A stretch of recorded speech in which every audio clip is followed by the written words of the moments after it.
Grace and peace and blessings. Welcome to another Connected podcast. This is Charles Botts, the pastor and founder of My Connected Church. Our website is myconnectedchurch.com. You can find us on YouTube. Keyword search Connected Church. We're on the social media platforms, of course, as My Connected Church. And we are really excited to be back with you for another weekly Bible study. This is the Connected Podcast, the weekly Bible study of My Connected Church. We are wrapping up the book of John with this episode. You recall that we have been on a multi-month deep dive of the four writers, the four authors that provided their perspective, their view of the life and teachings of Jesus Christ, more commonly known as the four Gospels. We know that there is one gospel, there is one good news teaching brought to us by Jesus Christ, that the kingdom of God, the kingdom of heaven, God's place, God's space is at hand. It's available to us. The opportunity to be in God's presence is available to us right now. That's the message that Jesus came to bring, and there were four authors that shared their perspective, their view, their experience, firsthand or through other parties, other individuals of Jesus' life. And we say, in some instances firsthand, in some instances not, Matthew and John, John the Beloved, who we're wrapping up tonight at the time of this recording, traveled with Jesus. They were named among the 12 apostles, among those that were the founders, if you will, the founding fathers of the Christian faith. They traveled with Jesus. They had relationship with Jesus. John, Mark, and Luke did not travel with Jesus. They were not named among the certainly the 12, and likely did not a number among the larger 70 or even the crowd that followed Jesus. They likely came to know of Jesus much later through the stories and the testimonies of others, including the likes of John and Matthew. And in fact, there is very good archaeological, historical evidence that much of John Mark's account of Jesus' life and teaching came from Peter.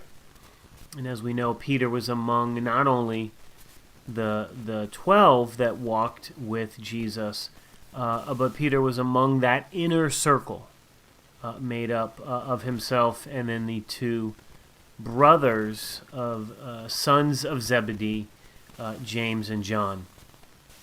And there is some speculation if this John is that John. Is John one of the sons of Zebedee? If it was another John, the other John among the 12, or someone else.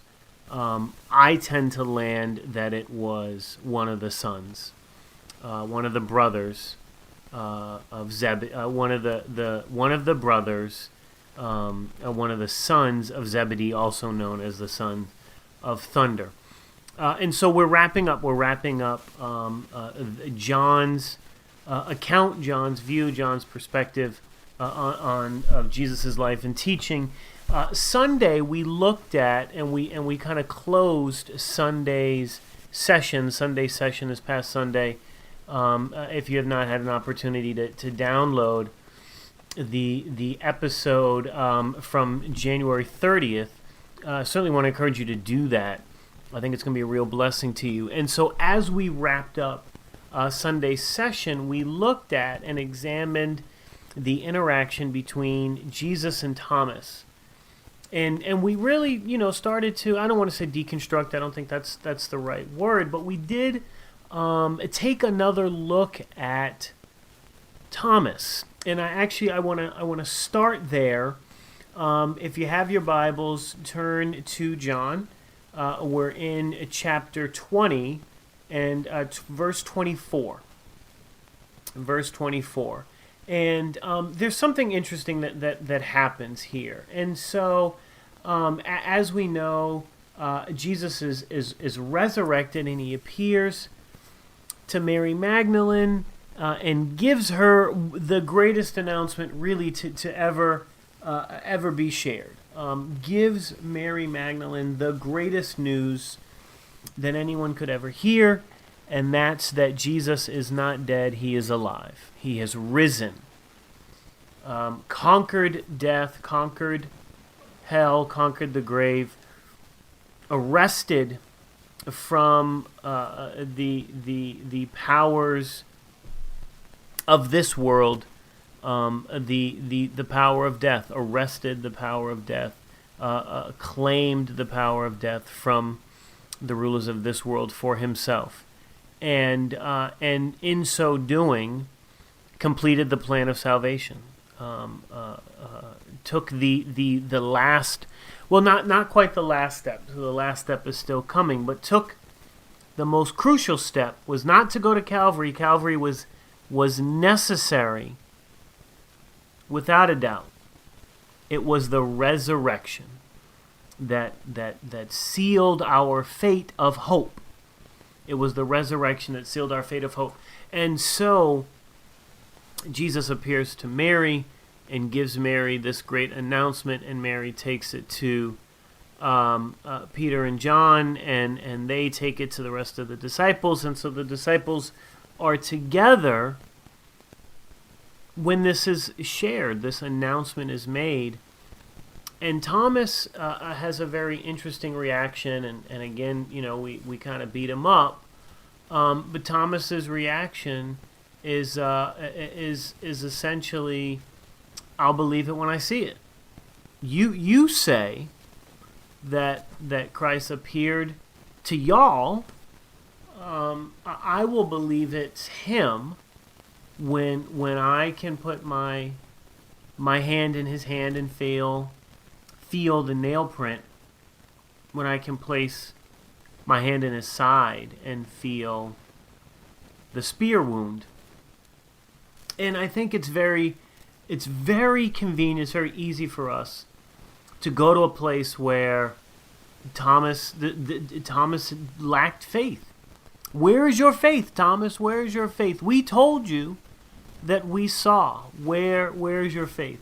And I think Thomas is simply reacting in a way that many of us would react to improbable, to very difficult news, and also reacting to, I believe, in many ways, the vehicle through which the announcement came, the information came. Thomas was not having a burning bush moment. Thomas was not visited by an angel. Thomas did not have a vision or dream a dream.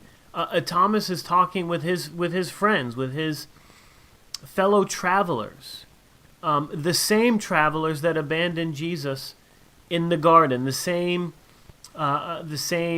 travelers that denied Jesus outright, the same travelers, the same learners, the same disciples that did not stand up for Jesus when he was falsely accused. And so Thomas is among them. I'm not absolving Thomas of any of that responsibility. He was certainly among them, but he is reacting to what he knows of these individuals, he's reacting to the fact that he knows they're flawed and that they've gotten things wrong.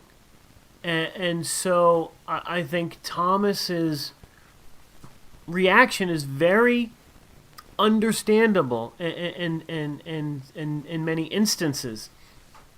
It's the exchange between Thomas and Jesus that I like a lot, because it reminds me, I said this Sunday, it's so very true, it reminds me of Gideon's reaction to the message that he received when the angel of the Lord visited him and said, great man of valor, man of God, mighty man of valor. And Gideon is looking around like, who are you talking to?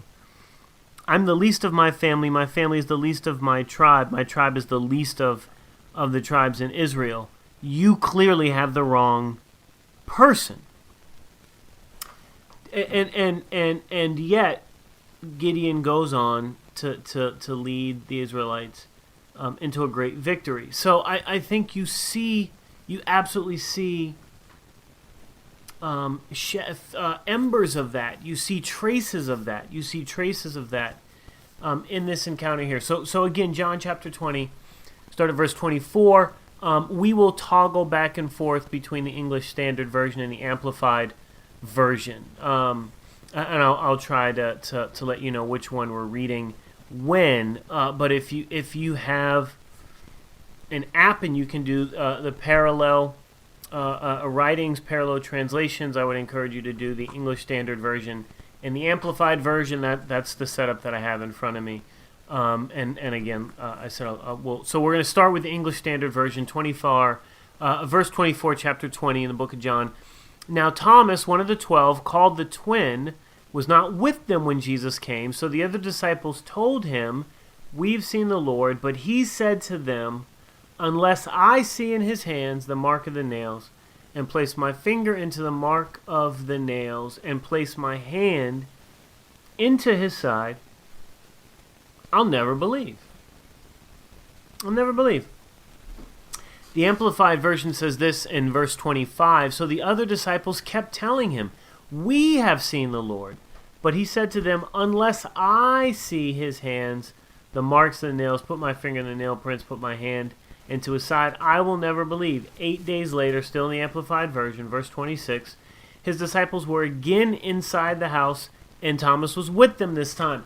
So here's what happens. I think, let's try to picture this. So Thomas is not with them the first time around. And they have this encounter, they have this experience. And Thomas says what he says. That's fine. If you all are convinced that you saw him, if y'all are convinced that you had this experience, that's fantastic. I want to see him for myself. If you saw him, there's a really good chance he's still around. You said you said it was yesterday. I think there's a really good chance he's around. So if y'all saw him, I want to see him. I don't think that's an unreasonable reaction. Gideon says, if this is really you, Lord, if this is really you, I need to know. I need to know it's you before I go do this really improbable, crazy thing. I need to know I'm not hallucinating. I need to know I'm not stuck on myself. Right? I think there's some of that with Gideon. This I need to know that I am not driving myself in a direction that you have not called me to go in, Lord. I need to make sure that this is not me. And so if you're sending me, I need you to do these things. And we know, the fleece. And if you're unfamiliar, I encourage you. You can find the story in the book of Judges. I want to say it's around chapter 11, but that is likely way off. And you can also, you can just sort of Google Gideon's fleece or Gideon's test of faith, and you'll get the story. The point is that Gideon tested God to prove his faith twice. He asked God to do something, God did it, and then he asked him to do a different thing because Gideon needed that assurance. He needed to know that the Lord was absolutely going to be with him as he went on to do this crazy thing of leading 300 Israelites. There weren't 300 at the time, there were more than that, but leading these 300 Israelites out into battle against the Amorites. And so I think Thomas is in a similar situation where Thomas is looking for an opportunity to grow his faith. You say it's him. I want to see for myself. I want to put my hands on him. I want to feel him. I want to know to an extent what that experience was like. Now you may say, look, Charles, you're doing too much. You're reading way too much into it. And you can certainly make that point, but I don't believe that I am going too far. I don't believe that this is far-fetched. I believe that that Thomas rather, absolutely wanted to grow his faith, wanted a chance to grow his faith. Remember, this is the same Thomas that when Jesus said, we go to see Lazarus so that God can be glorified, Lazarus, the disciple, raised his hand and said, Lord, send me, or I'll go ahead and kind of prepare the way. And I think that, I will go with you, Lord, and we will die with him because we want to bring God glory. That's what Thomas was saying there. When he said, let us go and die with him, meaning die with Lazarus, let us go so we can also bring God glory. Let us go so that God can be glorified through our lives. That was a big part of what was happening.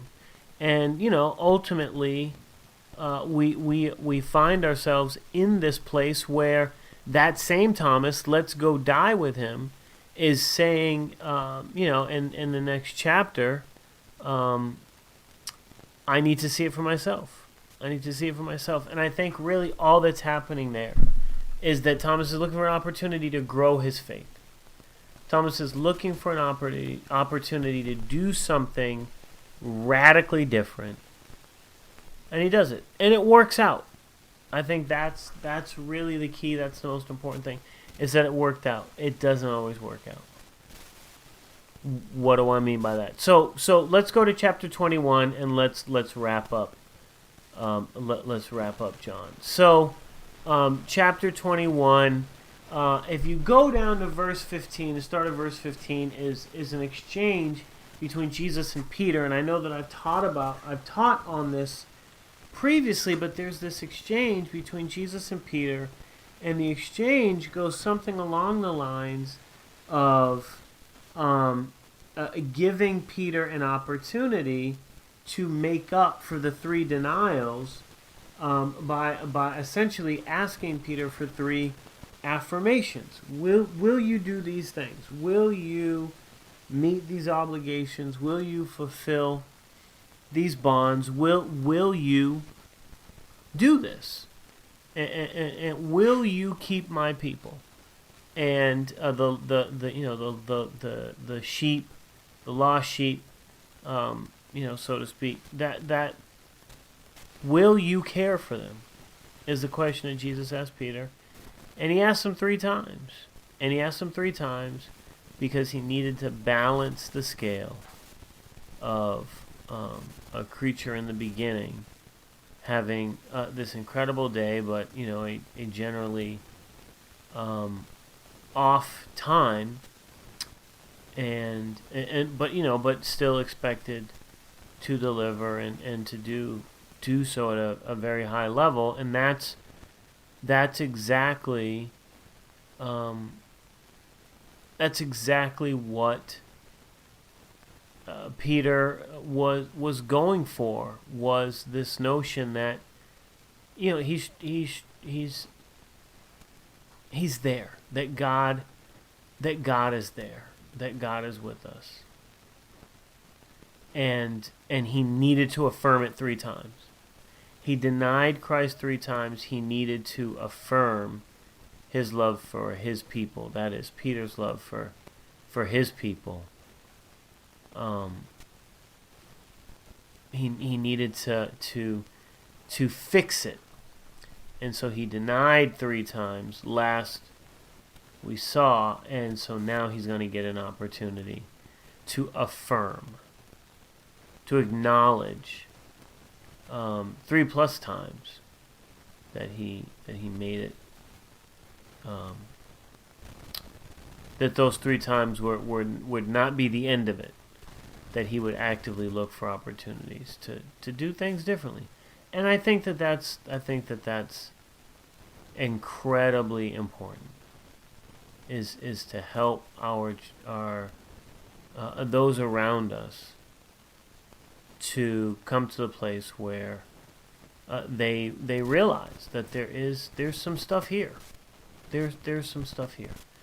And so Peter affirms that he's going to take care of the Lord's sheep. He's going to take care of the children of this world that desire a closer relationship with Jesus. He's going to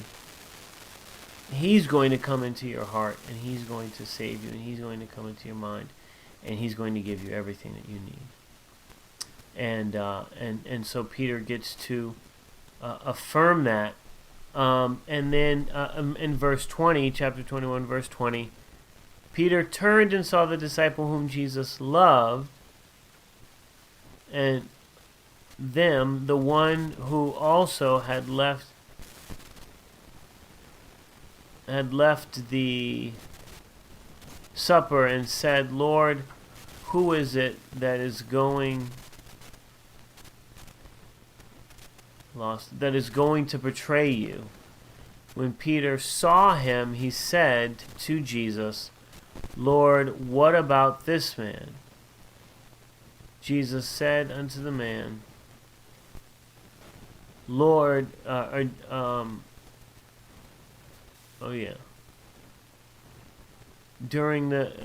when Peter saw him, he said to Jesus, Lord, what about this man? Jesus said to him, if it is my will that he remain until I come, what is it to you?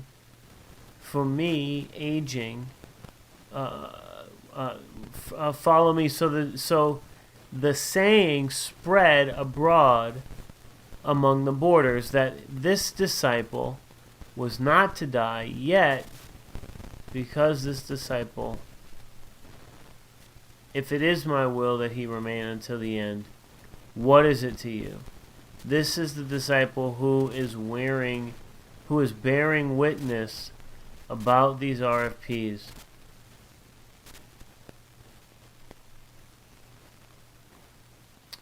Verse 24, this disciple who is bearing witness about these things and who has written these things, and we know this testimony is true. Verse 26 of the Amplified, or verse 25 rather, of the Amplified translation. And there are also many other things which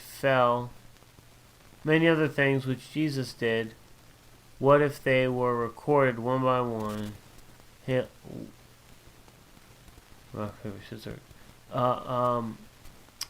are also many other things which Jesus did, which if they were recorded one by one, I suppose that even the world could not contain the books that would be written about him. And that's, I think that's probably accurate. There's so little of Jesus' life that we get. You know, I have questions about being bullied and those sorts of things. We don't get those questions. We don't get those questions. And so we are often left to speculate. What do we do with where we are? How do we make Optum? How do we make often these difficult situations and turn them into positive situations? And what does that look like exactly? Handing off the reins to our fate, trusting the Lord that the next step will be there, and that all we have to do, I know, right? All we have to do is to allow the Lord to put one foot in front of the other, to allow the Lord to take control, to allow the Lord into our hearts and into our minds. So John's writing here is concluded. Jesus has returned to a place of preeminence, if we could put it that way. And so therefore, as a result, you see, these opportunities that the Lord has made available for those that believe. That's what John was writing. Was that all we have to do is believe. All we have to do is believe. And it's 90% of it right there.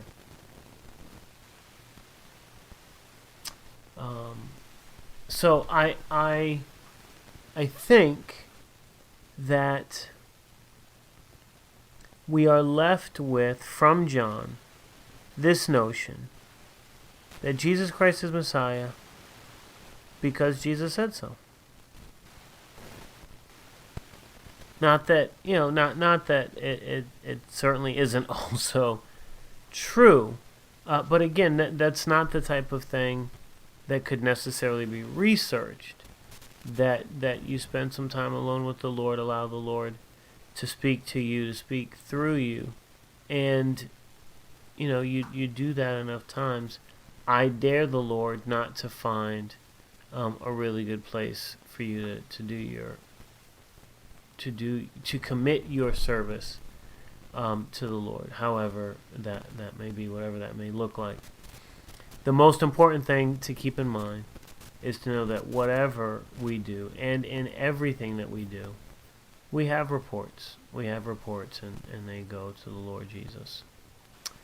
Father, I'm so thankful for this opportunity to record Bible study. Once again, I'm very thankful for those that download and listen and share, and so we pray your blessings on them, that they would stay safe, that they would find comfort, Lord, in you, comfort in your word, and a deeper understanding, a deeper knowledge of your word. Thank you for this opportunity to come together once again in Jesus' name. Family, thank you so much. Stay safe, stay healthy, stay in the fight. God bless, family.